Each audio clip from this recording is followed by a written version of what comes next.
Welcome to Your Music Saved Us, where two friends blast ourselves into the past to relive and recontextualize the alternative Christian music we grew up listening to in the 1990s.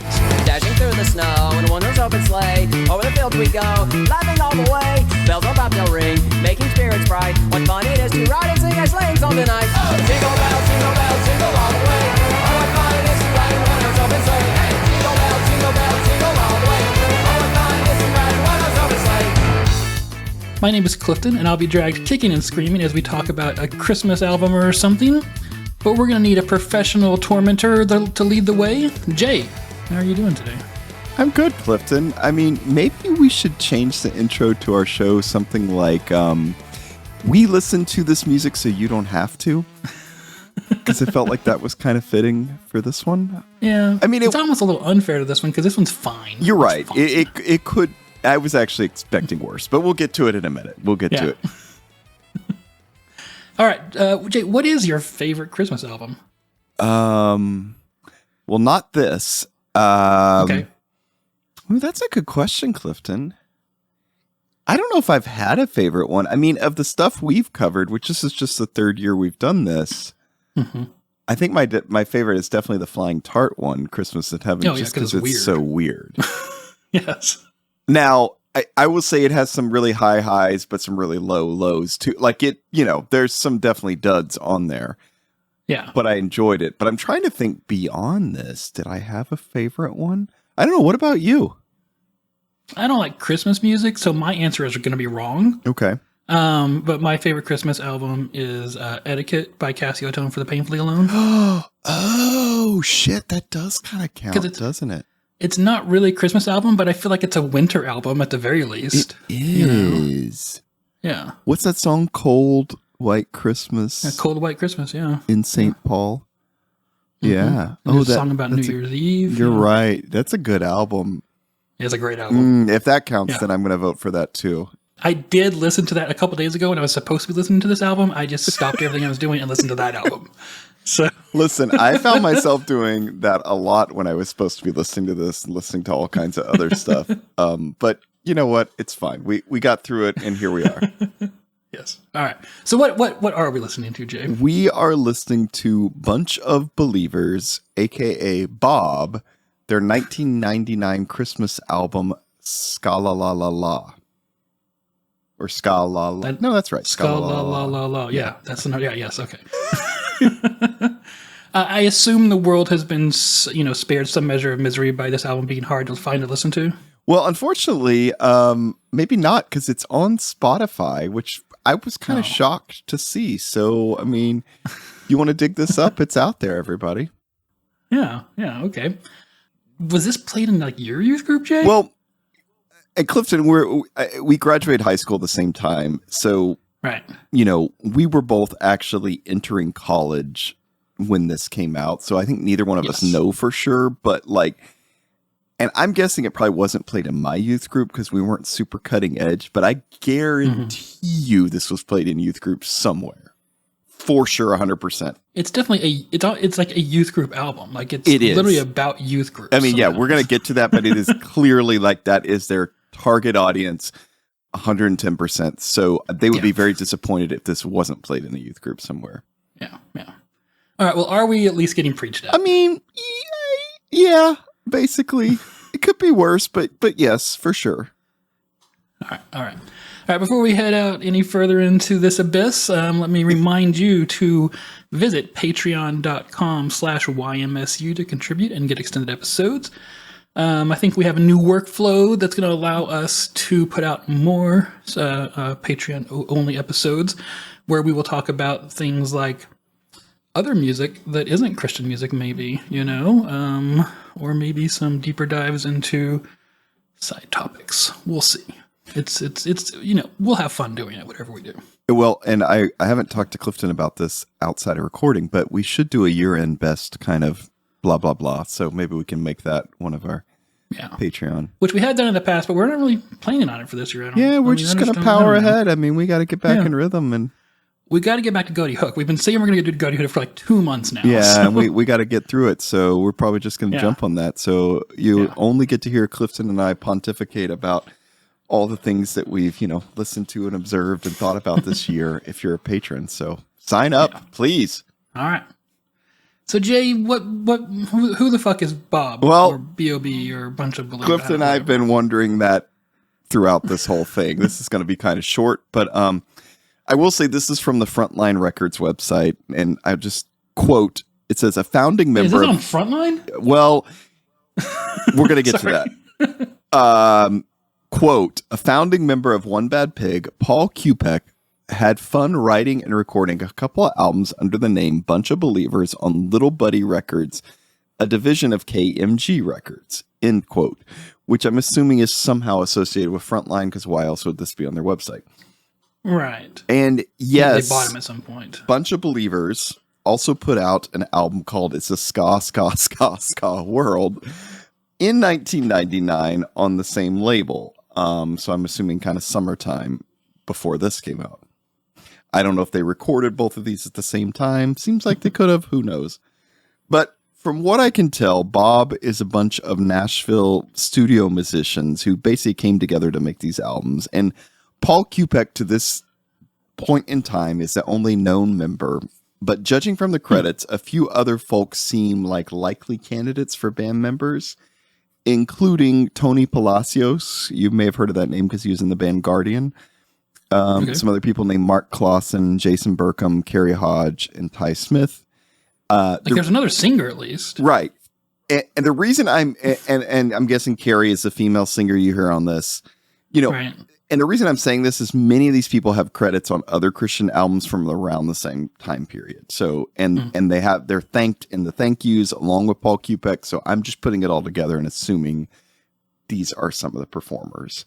I will say I found on Amazon.com a review of the album from back in 2001, and it says, the CD was great. What other group of 15 to 18-year-olds could make 2 CDs that are all ska and they sound somewhat different? But, here's the thing. From the best I can tell online, Paul Kupek was 35 or 36 when they recorded this. Tony Palacios was 38 or 39. And I'm not sure the other people's ages, but maybe that's why they kept the identity Bunch of Believers a mystery. I remember there being because it was kind of hard to tell back then, right? But I remember people saying, or at least reading, I don't know, that this was a youth group, basically. I mean, they're trying to seem like that for sure. And we'll get to that with some of the lyrics in this. So they're giving that impression, but definitely some of the people playing on this album are mid to late 30s at this point. One of the things I was wondering is did they ever play live? I would guess maybe once at Cornerstone, but I can't find any evidence of it I don't remember. These songs feel like they were never performed live. They don't have the energy. Probably not. I mean, and I don't think either one of us have heard their other album. So, no. And at some point, who knows? We may get to it on the show. I'm laughing because maybe we should have, not because I'm laughing at the other album. Right. I'm just saying we should have done that. But so I don't know. But, anyway, it's a studio project, which in itself is a little strange, but yeah, I won't say too much else because I think as we dig into the songs, we'll talk more about the age thing and everything else. Okay, but I remember there was though some advertising behind it in the magazines. Yeah, I feel like I saw stuff about this too, right? Mm-hmm. So, I mean, I want to discuss this a little more in a minute, but this is kind of interesting because this is 1999 in some ways, the peak of Christian music in some ways. Alternative Christian music. Yeah. Right. And so you're to this point now where you have a studio project that's kind of studio musicians take, no one knows who they really are, and they're able to put out 2 albums. And I guess that's not a big risk for a label, and they have enough money to do that and put that out there and advertise it. Yeah, because you don't have a built-in fan base, right? Yeah. I can almost look at this in 2 ways. One way is it's a little cynical, where it's let's just put out a ska album and see what happens. Who cares about and actual people behind it. But the other side, I see it as just more like some guy just wanted to have some fun and just went and recorded an album with some studio musicians and had fun while doing it and put it out, Like it's hard to see, to know which side of that to believe, I think. Yeah. I don't know. It's just interesting that we're at that point where like this is even possible. Like there's enough money out there that we'll record. Hell, we'll release 2 in the same year by this made up ska group and whatever. And then they'll disappear forever. Yeah. All right. So did you listen to this album at all back in the day? Never. Okay. Ever. Okay. And if I had heard it, I would have heard their other album. I don't ever remember listening to this. And I think part of it was, this is the same year we graduated high school. And so, which kind of makes, by the way, like kind of a nice timeline for this podcast. Cause it's like the last year of the 90s was the last year we were in high school. And so we're moving beyond youth group. We're moving beyond all that stuff. And so yes, it works well. I think both of us, or at least speaking for me, at least, like, it's like more like, oh, I'm into emo now. I'm into indie, whatever. Like I would have been like, I was definitely mostly over ska by 99, right? Yeah. And especially something that looks like South Park characters on the cover. I think I would have been like, right. No. Yeah. I mean, the ska that I was listening to in 99 was like the stuff on like Underground 101 or like some really like,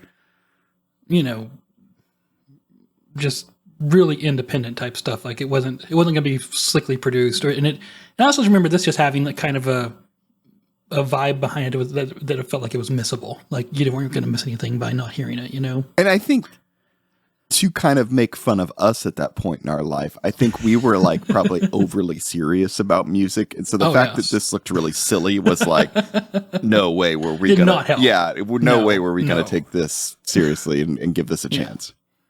Definitely. I don't think it was actually even in the music store where I lived, but I also obviously didn't go to any efforts to find it. Also, whereas like, you didn't know who was in it, so there was no members of this band. Like there was that, and that's one thing probably a strike against it is there was no like, how do you generate interest in this other than like, oh, it looks like South Park and it's ska, Right. Yeah. Exactly. Yeah. Because it's not to say that I wouldn't have.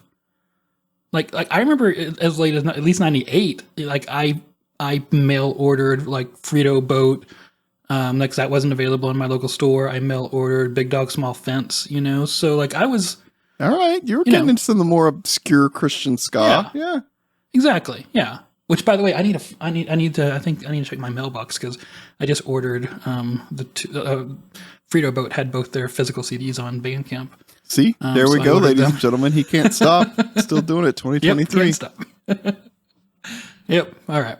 Anything else we want to talk about before we dive into this? I mean, one of our questions we always ask is like, what did you expect before you listen to it again? And I just crossed out again. And I just like, I really thought this would be bad and kind of dumb. Yes. And when we start talking about it, I'll give my real opinion, but I was not expecting much. I'll say that. Yeah. And I think I still had the impression that it was like a youth group type project. So I was honestly expecting something worse, but also maybe more charming. Okay. Like just because it's like, what's more fun than people trying, Fair. Like, okay. I see what you mean. Just trying out of love, right? Like that's just always beautiful. Right. So yeah. And that's not, I think, what we find here, which it's not that what we find here is bad by any means, but it's just not what we found. Yeah. All right, Jay, well, let's jump into the first song, Light Up the World. I mean, so honestly, this is better music than I thought. I'm just going to start with that. I love the organ that kind of starts in the intro, and it just kind of kicks right in from the beginning. I don't love the vocals in this. They're a little bit... They're weird, They're right? nasal, but they kind of seem like put on, like not authentic nasal. I know that sounds really weird and doesn't make any sense. Well, let's listen to it real fast.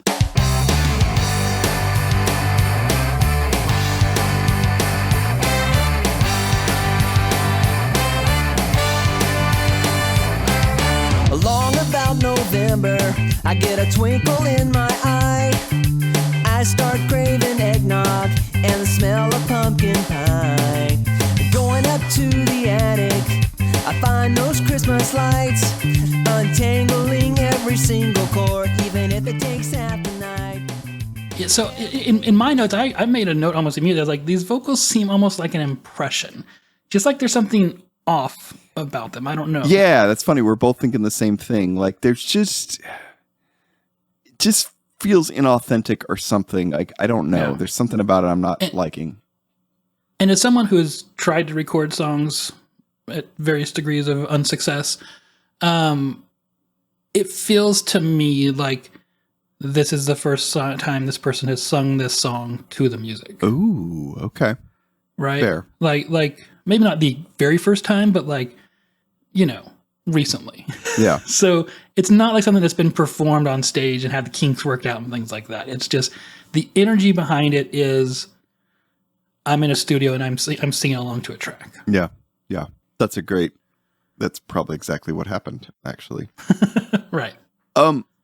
You kind of heard it there, and you hear it more kind of, I guess, in like the second verse, but I like the bass lines behind. The bass lines are always good in this album. Yes, Yeah. they are really nice behind the kind of the, like, the upbeat guitar, like the typical ska guitar in the verses. Like that sounds really nice. Like I said before, I really like the organ in this, how that comes on at the beginning. Like every time the organ shows up, I'm like, oh, the song just got a little bit better. Yeah, yeah. I don't know why. It's a really nice charming. addition. It's just agree. nice. No, it's very nice. It's not bad at all. And I'm going to be honest, we haven't gotten to it yet, but the goddamn chorus is catchy, and it's been stuck in my head like all week.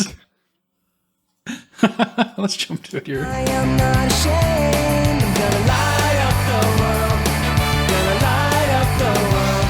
I'm gonna light up the world at Christmas time. Light up the world.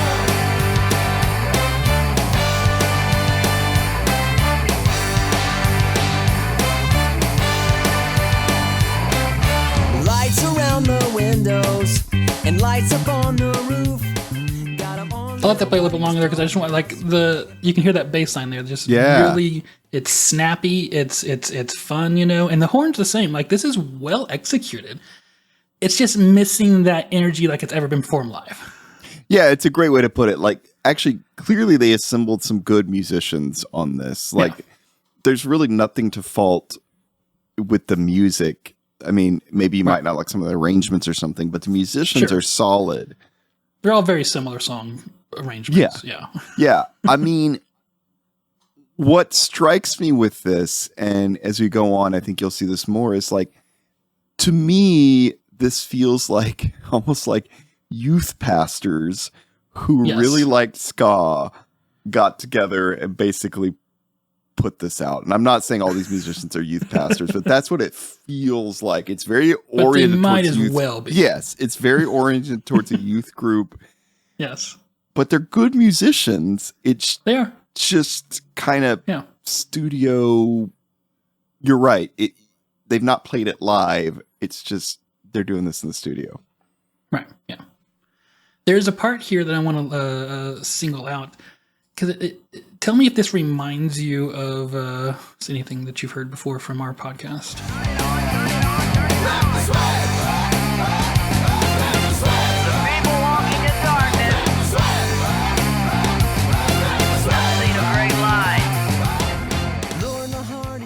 Felt like that's very the Supertones have that one song that's like help, oh yeah, help, like that's very Supertones-esque right there. Yeah, and I mean I think that's the problem with this, and to be fair, not that a lot of third wave ska, like even if you listen to regular artists that are not Christian, like some of them, there's not a ton of like originality in it. Like it's a very narrow. Yeah, like there's not a lot you can do within these parameters sometimes, but like. Yeah, that sounds a lot like it. I did like right before that in the song, the horns do This Little Light of Mine. They kind of play that part. So that, I mean, it's not super clever. I get it. We light up the world, light of Jesus, blah, blah, blah, blah, blah. But it's, it's kind of fun.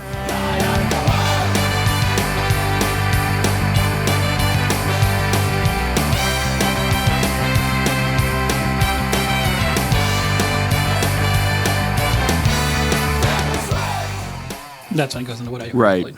Yeah. I mean, kind of the other thing I have on my notes for this song, and you probably thinking the same thing, is like if this had come out in 1995 or 96, this would have been huge. Yes.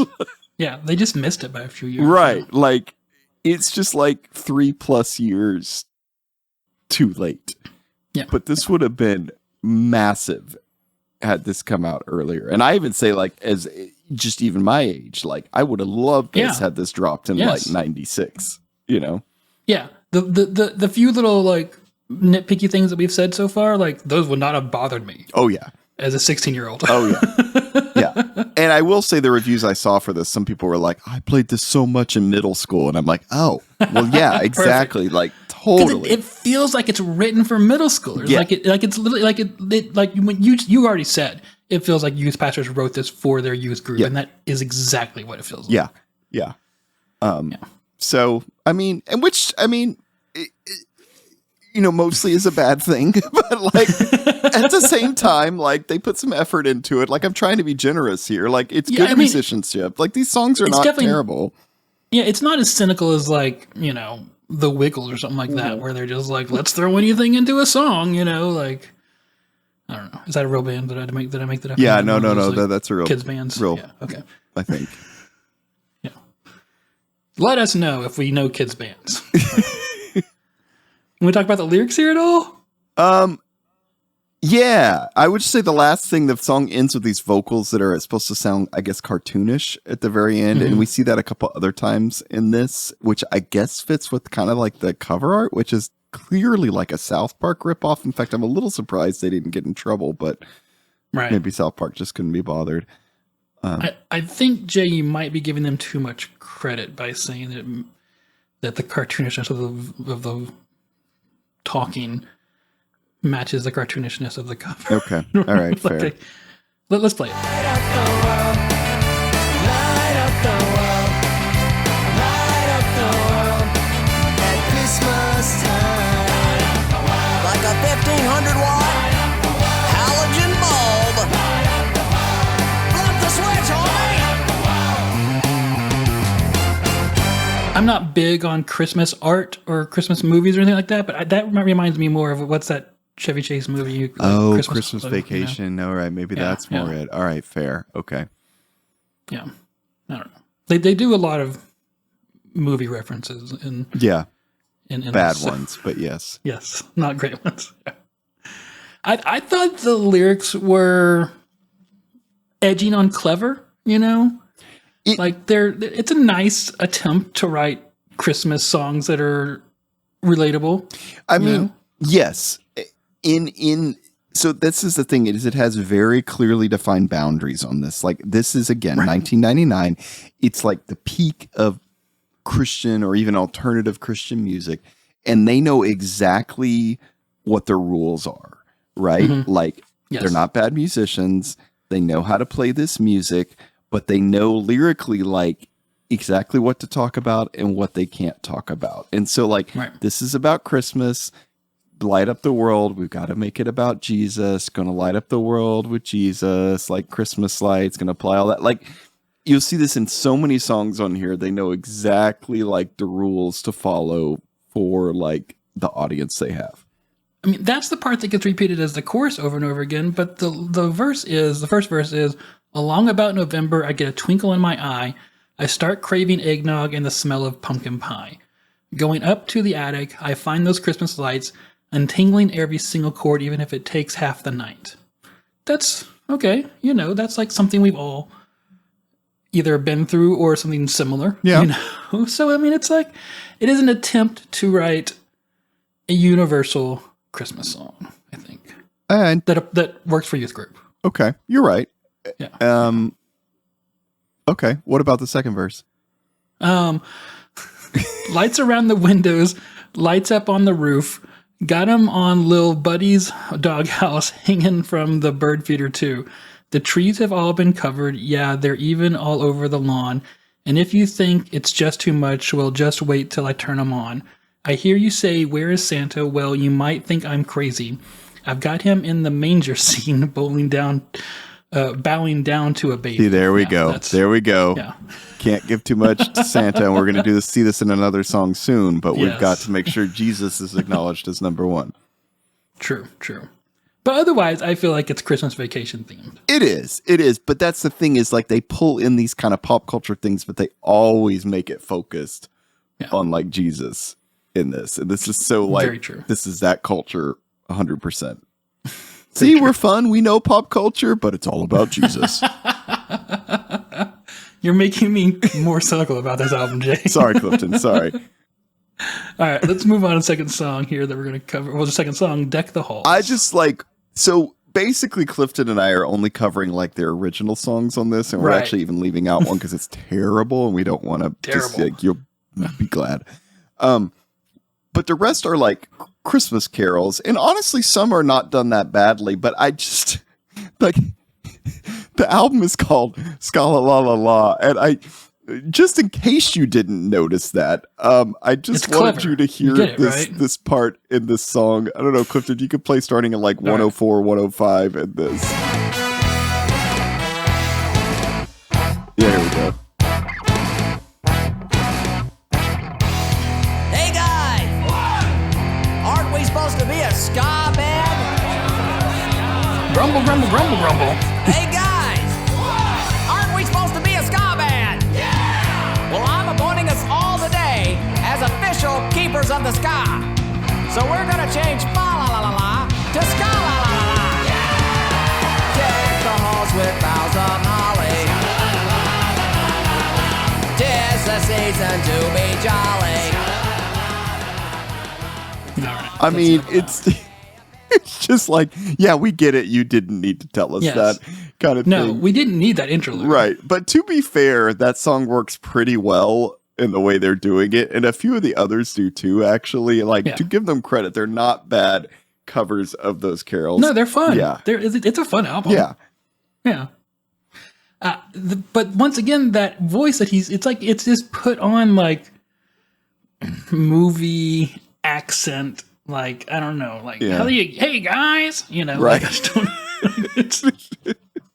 it's very nasal. It's very like it's like throaty nasal. I don't know. It's weird. It definitely sounds like a late 30s man trying to appeal to like teens.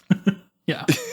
Yeah. If he suddenly showed up in It's a Wonderful Life, no one would be surprised. Mm-hmm. All right. Let's move on to track 4, So Many Santas. Yeah, this one is, I mean, this again starts with like a kid's voice over the guitar at the beginning. Did you guys see Santa? And honestly, I kind of like the horn line that comes in at the beginning that will repeat throughout this song. Can you guys see Santa?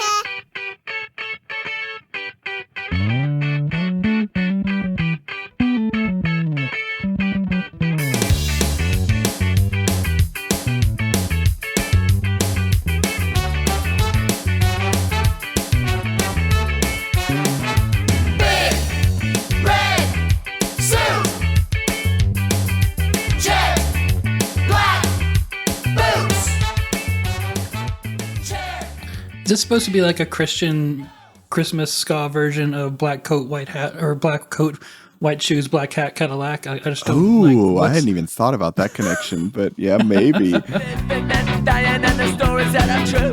Secret to a collapse, knowing when you're through. Black coat, white shoes, black hat, Cadillac, yeah. The boys are time bomb. Black coat, white shoes, black hat, Cadillac, yeah. The boys are time bomb. Back in the hole where they got him. If you didn't catch it, they're saying big red suit, jet black boots. Right, like, and I like that horn line, that dun dun dun, good, yeah. You know, that kind of thing. And even the where they're saying big red, but like it fits nicely. It sounds good. It sounds better later. Yeah, and you know, they're just describing Santa, of course. Yeah. Which, you know, some of you discerning listeners may already be wondering, like, wait a minute, this is a Christian Christmas album. Why are they talking about Santa? But yes, we take a shit on Santa before this is don't over. worry. Exactly. They will make it clear where their allegiance really stands in just a second. So yes, culture wars are alive and well in this album. Right. So you see some female vocals on this song. Can I tell you a secret, Jay? Yeah. I fucking hate these vocals. Like, Because they're female, Clifton? yeah, no. They remind me of Barracuda. Like what's the Heart? Is that right? The band? Uh-huh. And like, first off, I just always hated that kind of, I don't know. It just always felt gross and minor chordy, that kind of like 70s classic rock that Heart was doing, you know? Okay. And I don't think it works with ska at all.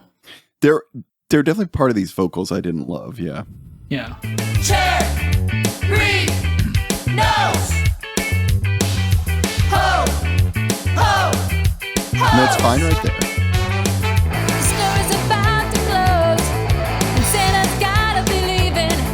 There's kids in the line whose prayers won't answer. Guess it depends on who you believe in. So many Santas, but only one Prince of Peace. That was too much. Like, guess you believe who you believe it. Like, it was just like, that's not fit 'cause the it's- style. Right. Like most indie music, you know, does not do well with super singy, like belting out like kind of vocals, you know, like that's not indie music. Right. I'm sorry. And this is a descendant of punk. So let's respect, I don't know. It's just, it doesn't work to me. I agree. I think this is what happens when you like book some like, oh, female like singer. Okay, great. Yeah. Studio musicians for this. Like, it just is not the right style. Again, had they done this live more, this would probably be better. Right. I agree. Cause it just, the kinks weren't worked out. Yeah. Yeah. You know, they've got a guitar solo on this during the bridge. Not bad. Again, showing that But they're it's- skilled musicians. But it is a very like classic rock type of guitar solo. It is. You know, It's true. Let's hear it. Santas, but only one Lord of all.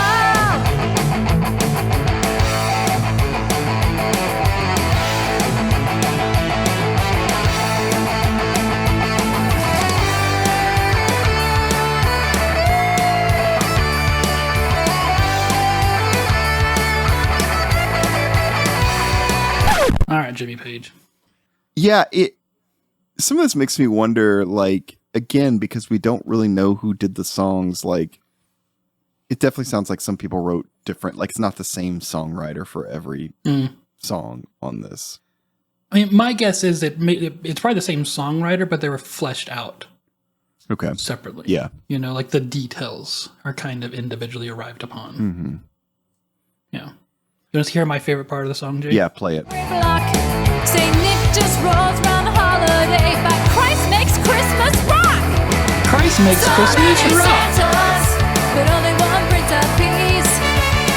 So many Santas, but only one King of Kings. All right, in case no one has caught on yet, the chorus is so many Santas, but only one Prince of Peace. So many Santas, but only one King of Kings. 10,000 Kris Kringles are having a ball. Yeah, I see one at every mall. So many Santas, but only one Lord of all.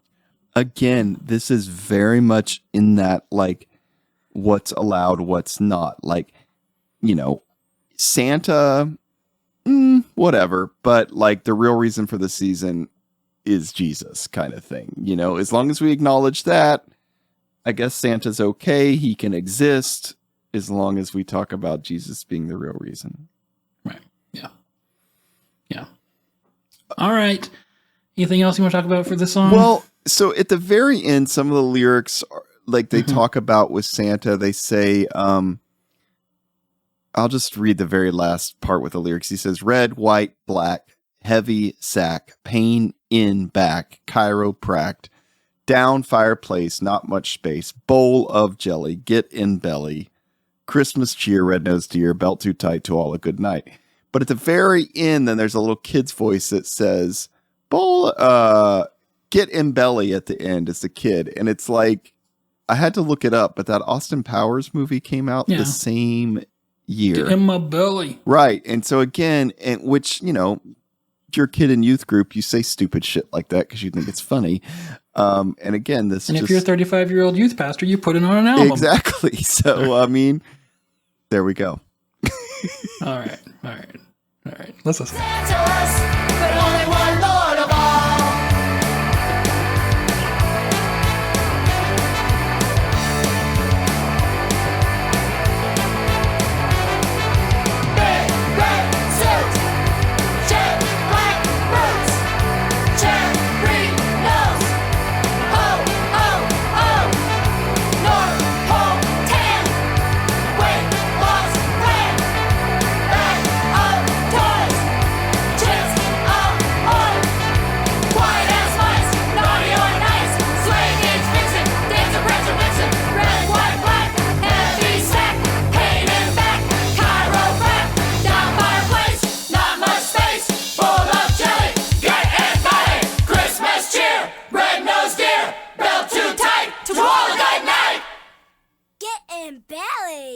I mean, Yeah.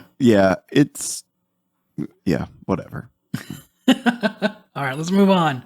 Unless you want to talk about the lyrics some more. I mean, I think everybody gets the point. It's just these lyrics are all right on the nose. There's nothing like deep about these, you know. Yeah. Yeah. All right.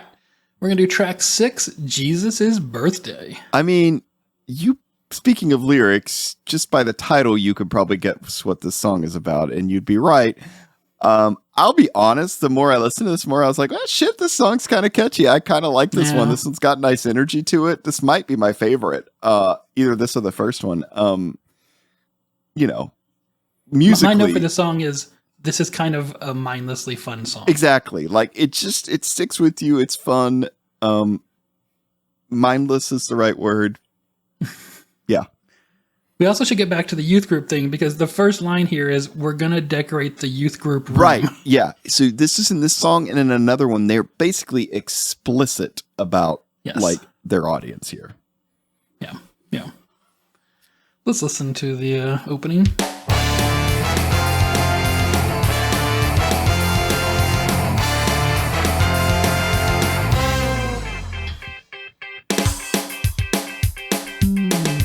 Decorate the youth group room, hang up the streamers, blow up the balloons, put tinsel on a tree and crank up the tunes. Pumpkin, mincemeat, and apple pies, candy canes of every size. It's a birthday party for Jesus Christ. Happy, happy, happy, happy, happy, happy, happy, happy birthday. Happy, happy, happy, happy, happy, happy, happy, happy birthday. As simple and stupid as the chorus is, it works. I know. It really does. I agree. It's really catchy. It's really dumb, but it works. But the verses are almost pained in how much they're being forced, and I feel like the guy singing it knows it. You know? Does this singer sound different than the one on the other songs, like the other male singer? I swear to God, this sounds like a different person, but maybe not. I didn't pay. Jake, I'm going to be honest with you, I didn't pay that close attention to it. So, yeah. I'll play them back to back right here. Eggnog and the smell of pumpkin pie. Going up to the attic. I found apple pies, candy canes of every size. It's a birthday party for Jesus Christ. You tell us. I don't know. Okay. There's a point in this song where they commit piracy. Really?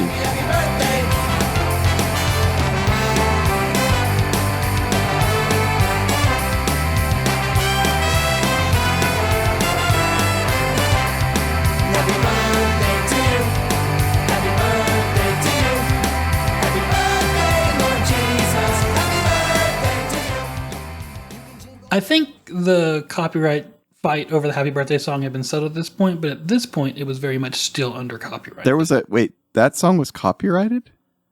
Yeah, that's why you never hear it in restaurants, because like it's copyrighted, and they either like sue people who use the song. Really? Yeah. Well, I'm gonna Google something after this. All right. Okay, I just learned something new. Okay, interesting. I think the copyright's over at this point, but hopefully that doesn't get us taken off of YouTube or something. Well, a bunch of believers didn't give a shit, did they? They just did it. They just went right for it. You know, what's worse, this or the Reese's logo that says Jesus instead? Well, true. I make that reference a lot. True. This at least sounded kind of fun, you know. Yes. All right. It's fun. Anything else we want to say about this song? I mean, at one point, someone in the song says, this is silly. And someone else says, correctamundo. So, like, I mean, that kind of sums it up in the song itself.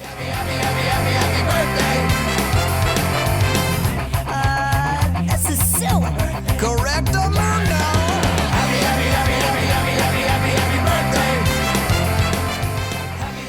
I mean, it is silly. Another cheesy. Point, there's part in the lyrics that says, man, there's a whole lot of candles on that cake. Oh, yeah, that's towards the end. I mean, it's just like, it is silly. It's exactly what it sounds like it's about, but like, it's kind of fun. I mean, I hate to admit it, but it is kind of a fun song just sonically. I mean, you could take the chorus, change the verses, and make it like about something complete, like a friend of yours. You know what I mean? I mean, because the chorus That's works true. with anything. So Maybe that should be.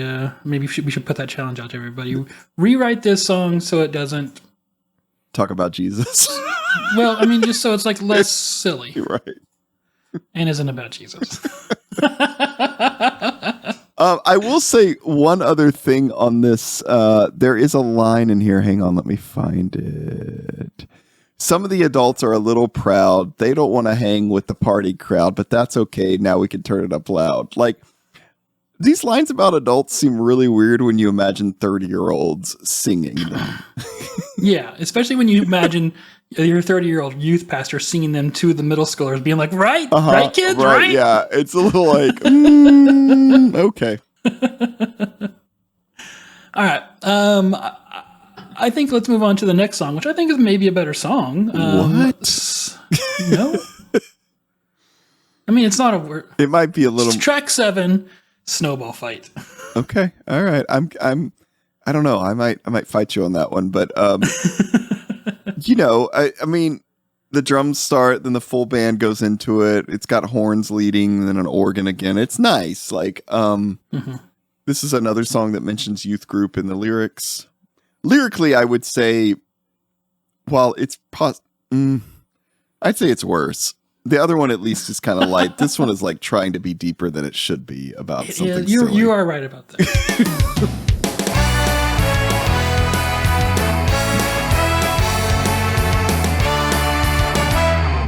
I think that melody right there is better. Okay.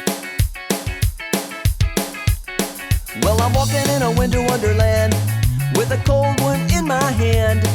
Yeah, I want to be a blessing to someone. You could see this song, like a better version of the song being performed by Five Iron Frenzy. A gift, like Nolan Ryan, if you get my drift. Today the youth group wants to have some fun. The other side's slow like Eeyore, but I'm bouncing around like Tigger.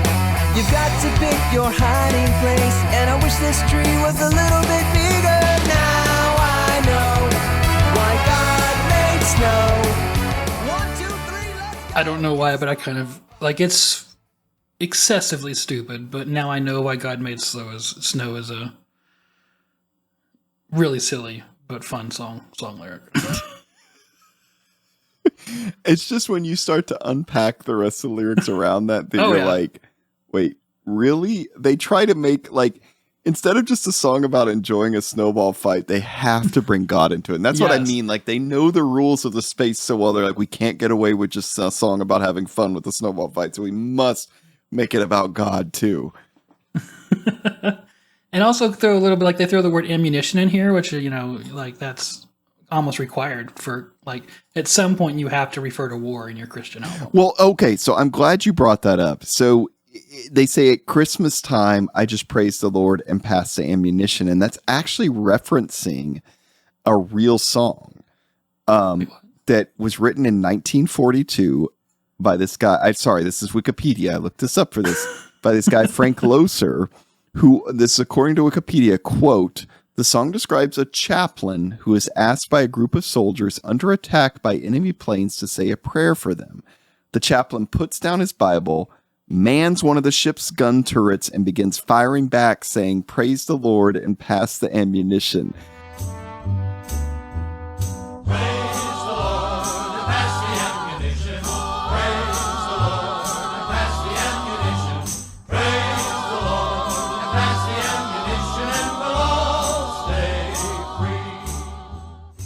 This is a real fucking song. I mean, that is crazy, right? Like, I remember my friend John singing that song and telling me about it because his dad was an RV chaplain. I mean, he acknowledged how crazy it was, but I just like Right. the fact that it existed. I was just like, what is this? So they do reference that in the song, which is a little I bit. don't know what to do with that information. I know, Jay. It's I know. very- It's a little bit nuts, right? Like, it's a real Yeah. thing.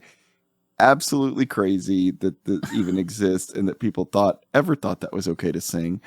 But yeah, they bring that into this. All right. Yeah. It's so in my brain right now, I'm like, I've been doing a lot of reading about the early church, especially James's early church, the poor of Jerusalem. And it's just such a different, like, there's such a gap between between James's the poor of Jerusalem who sell everything and beg because they think the end of the world's coming any minute now, and praise the Lord and pass the ammunition. Right. Oh, I know. It's like, it doesn't even, it's not even at all the same thing, but here we are. Yeah. Okay. One other thing I'll point out in the song, which is also why I had a problem with the lyrics, is again, so, the chorus, just in case you didn't catch it, is, now I know why God made snow. And he says, 1, 2, 3, let's go. It's a snowball fight. And then he says snowball fight. They repeat it a couple times. Yeah. So I guess it's kind of part of the bridge of this song. It's like someone in the band was like, where else do they talk about snow anywhere in the Bible or in Christian stuff?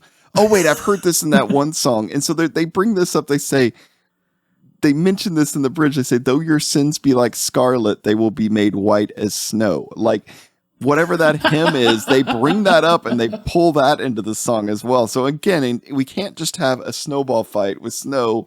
We have to bring up another time snow is mentioned, and God cleansing us from everything. I mean, it's just like, but they just ran a word search on an early version of Christianpedia. Right. Like that. Like, well, this is the only other snow passage, man. So, but like, I'm mocking this, but I kind of remember this way of thought, right? Like, where I feel like it was like, you couldn't just have fun sometimes. You had to like always connect it back to God.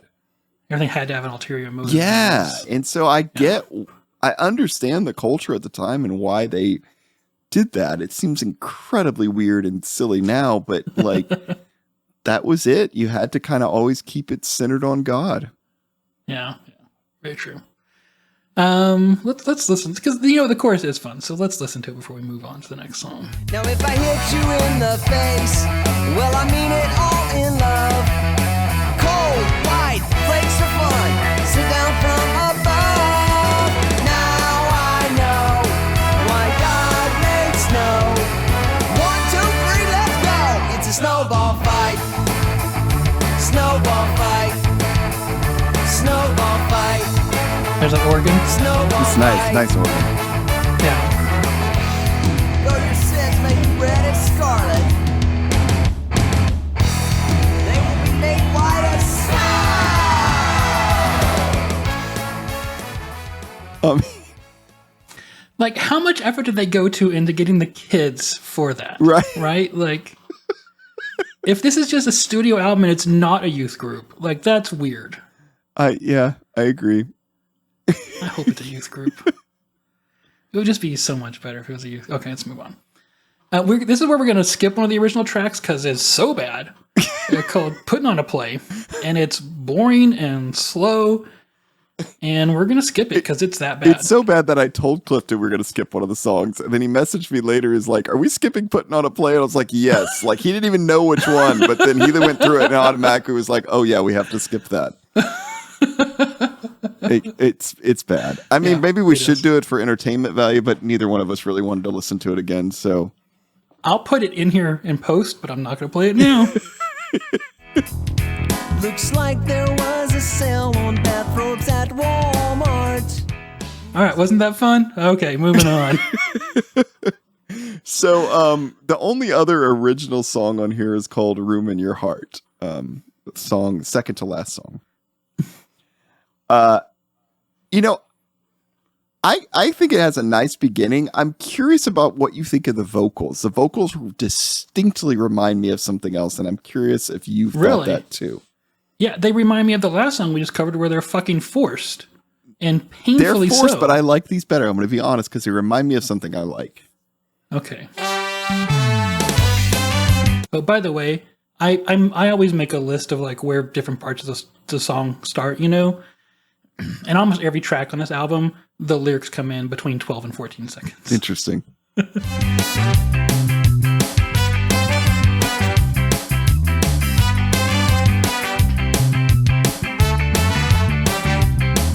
fun bass. You know the story. An angel came down, appeared to a virgin in Nazareth town. He said, don't fear, Mary, my name is Gabe. Surprise, surprise, you're gonna have a babe. Yeah, you will conceive and bear a son. You His name don't will know be what that Jesus. makes you think of?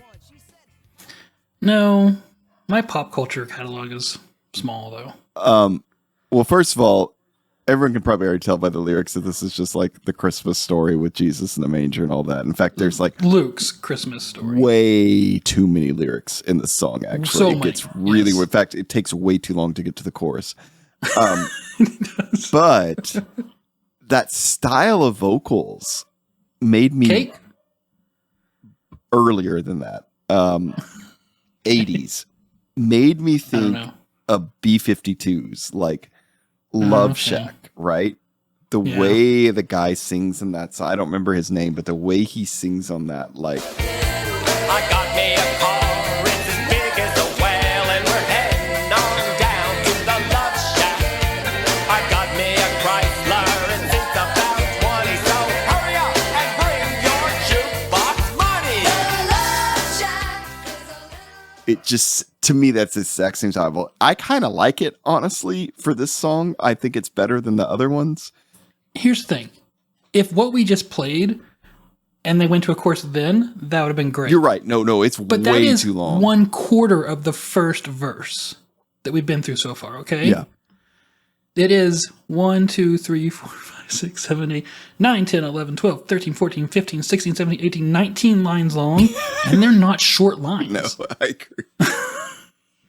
But style-wise, the way he delivers it, I do like. Yes, way too long. Yeah. And I feel like it just starts taking up room. Yeah. So I think, if I remember this correctly, on the first verse, there is not an organ. Maybe I'll be wrong here. But I think on the first chorus, there's not an organ. And it's not as much fun as the second chorus, where there is an organ. When they arrived, there was no room at the end. Is there room in your heart for him? Is there room in your heart for him? Is there room in your heart for him? Is there room in your heart for him? No room. The innkeeper said. All right, so that was horns. That one was not. There was no organ there. Let me find the second chorus. He will find you. Is there room in your heart for him? Is there room in your heart for him? Is there room in your heart for him? Is there room in your heart for him? Okay. Is there room in your heart for him? Is there room in your heart for him? This Christmas, is there room in your heart? So my experience with this song was up to this point, I was like, oh my God, just stop it already. And then the organ came in, I was like, oh fuck, it's kind of charming. Yeah. Okay. I actually think is there room in your heart for him. That reminds me much more of like a little more- two-tone, like old Yes. school ska sound. That's Yes. the only time you hear it on this whole album, I think. But like that kind of chorus, the way it's delivered, has more of a throwback sound, which I like. Yeah. I agree. And that kind of works. If they had pulled off, maybe that's what they were going for with the whole song and they failed. But if they had pulled off the two-tone or even like, a little bit of like first wave, but like that, like Israelites type thing, right? Like that's my big only cornerstone for that, that kind of thing because of the fucking history that we have. Okay. It would have been fun, but I think they failed at it if that's what they were going for. But that moment right there where that organ does come in, I'm like, oh, that's nice. No, the organ on the whole album is nice. And yeah, the chorus is really nice on the song. It's just, you have to wait way too long to get to it. Yeah. I mean, it's for, as I said, I took notes on all of this, and they just get to the chorus so quickly in every song, but this one takes over a minute to get to the first chorus. I mean, it's literally the whole Christmas story. Like Luke's Christmas story. Let's be clear here. There's different. Like Matthew's Christmas story is not the same story. Okay, you're right. Luke's Christmas story, but basically the entire thing. Yeah. No room, the innkeeper said, but you can go out in the stable instead. It almost sounds like a Bismarcky, So under one big bright star in heaven, a child was born, a son was given. All right. The worst part is at the end where he says, "And that was 2,000 years ago. And today wise men will search for the truth. And if you seek him, he will find you," or something like that. Which is just, I don't know. It's the whole thing is painful. I know. Because it feels contrived. That's the problem with this whole album, right? Is a lot of it just feels so contrived. And there's places where you're like, man, if you just like play the song and enjoy it, it'd be great. But we're always trying to force it back to this like message. And it's just weird. Yeah. You can't just stop and have fun for a second. Yeah. Even if they just told the Christmas story, you know, it would have been fun if they hadn't been like, "And that was 2,000 years ago," you know. Yeah. Remember, okay, no one else has heard this if you're not a patron because it's only been released for the patrons, but the very first episode that Jay and I recorded was the first Insiders album. Remember the hardcore song they did of the crucifixion? Vaguely, yeah. Okay, because it's super off-brand for Insiders, but it worked. Like, it just worked, and they did it well. And I feel like this could have been that, and they just missed. Yeah. Yeah. I'm into the chorus on the song. I just like, they needed different verses or something. It's you have to wait too long to get to that chorus, which is pretty nice. Yeah. Agreed. All right. Anything else about this song? No, I mean, I'll tell you the last song on this album is Joy to the World, which actually kind of has like a hard rock sound. It's like kind of weird, actually. It's that same like classic hard rock thing. Yeah, it's actually kind of bizarre. I think they didn't know where to stick it, so they stuck it at the end. It really is not even ska. There's not even like the upbeat guitar, but it does have the horn. It starts off with almost like 3 references. And now for something completely different. Monty Python. Right. I think we can just say this is kind of hard rock thing, you know? Hello, Cleveland! It's already too much. You've already that's too many references for 9 seconds into a song. That's annoying. I'm sorry. Just a little, like, leave one of them out. You either get Now for Something Completely Different, or you get Hello Cleveland. You don't get both of them. Fair. Yeah. Make a choice, guys. Art is about making hard decisions. Okay. Moving on. Anything else we want to talk about? I mean, not musically, no. All right. Lyrically? No. I mean, I think we went over all of it. It's, again, youth group stuff. All right. What's your overall takeaway from this album, Jay? I had very low expectations. So in some ways it was actually better than I thought. Musically, it's not bad. Right. I agree. It very much though lives inside that like late 90s Christian world, and it knows all the rules and it follows them very, very well. But not even like if high schoolers are edgy, this is middle schoolers. Yeah. Yeah. Right. Again, like if I were like 14 and found this, I would have thought this was like the greatest thing ever. Yes. Yeah. This and Jeff More in the Distance, like right there together. Exactly. But you're going to This is grow. better than Jeff More in the Distance. I was able to listen to this album. It's true. We've not yet covered Jeff More in the Distance because we can't make it through an album. But like you're going to definitely grow out of this pretty quickly. Yes. Yeah. I don't know. It's fine. Whatever. It's like I've already said it. It's good. It's well written. It's well produced. It's well played. Yeah. The lyrics are too corny. They're too safe. I think that too safe may be the whole way to sum up this album. At least my problems with the album. It's also just fun in times. Yeah. There are some moments that we both really liked. Yeah. But I will say, and you alluded to this just a second ago, like it does sound good. Actually, the recording quality is good. Like it's nice sound overall. It just, I don't know. It's too much. You're right. It's clear it hasn't been played live. I don't know. Yeah. So the cover is, I think these are just the same stolen South Park ripoff faces from the other Bunch of Believers album, Yeah. And they're just on ornaments now on a Christmas tree. Right. The clip art Christmas tree. Yeah, it is not great artwork, but I guess that's what they're going for. I guess you can say it's kitsch. You Right. know? Yeah. Yeah, I guess we can say that. There's not a lot else to this as far as design goes. Then it's just a book. Yeah. With lyrics and thank yous, and there's a lot of names here. Billy, Bob, Bobby, Bob, Yeah. Bobby, Rob, Roberta, Robert, and Roberto. I will say that's kind of funny. They're all versions is of funny. Bob. And like they all have thank yous. And I looked up the other Bunch of Believers album, and it's the same thing. They all have these big thank you sections, but you don't know who the real person is. And I'm not sure all these people that they're thanking are real. So it's just like, Yeah, like Roberto thanks someone named... Oh, never mind. I got it. It's a joke.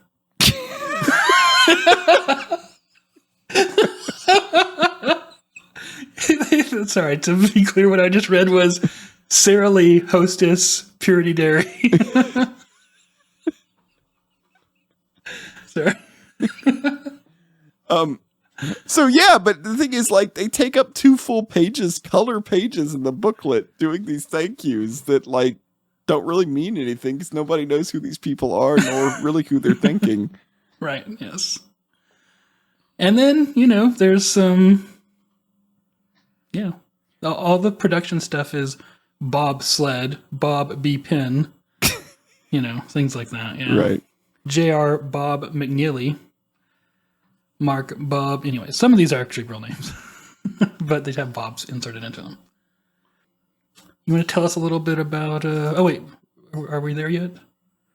Where are they now? Yeah, where are they now, Jay? I mean, I don't really know Clifton because I don't know who they are other than Paul Kupek lives in Florida, and it seems like he works at a church, but I don't know that 100%, so I'm just speculating, but I do know that he lives in Florida now. Was One Bag Pig originally from Nashville? I think there's some connections to Texas, actually. I want to say really? maybe they might have refer Austin because, I didn't know that. I think originally, and he was also involved in that band Lust Control that I know was from Austin, and I think, yeah. But Paul Kupek is also interesting because he recorded an adult contemporary album in the Christian market in 96 or 97. When I first saw you, I could see you were coming from a different point of view.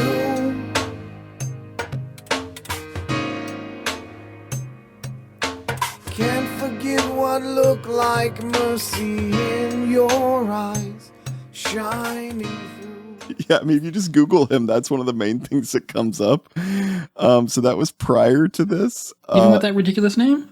Yeah, and it's actually as Paul Kupek instead of his real name is I think Kupek is how it's pronounced, but it's spelled out like Ciupek or something.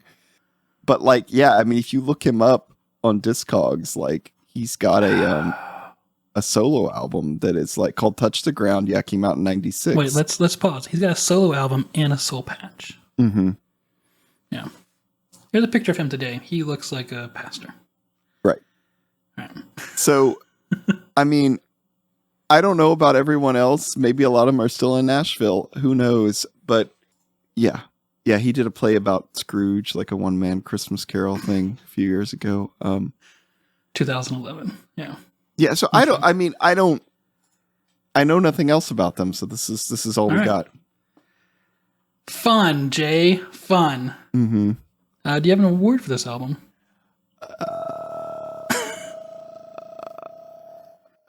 No.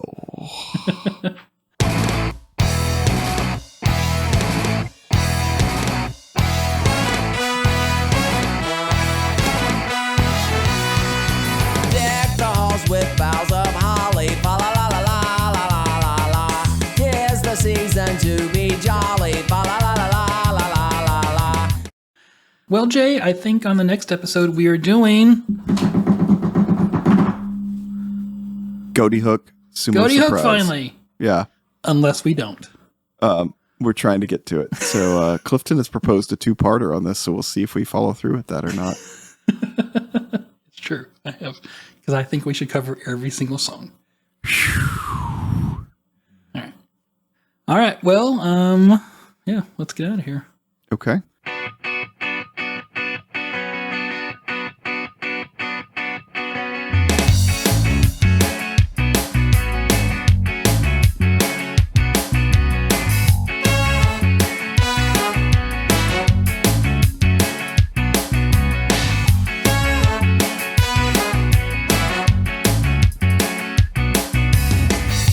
Thank you for joining us for another episode of Your Music Saved Us.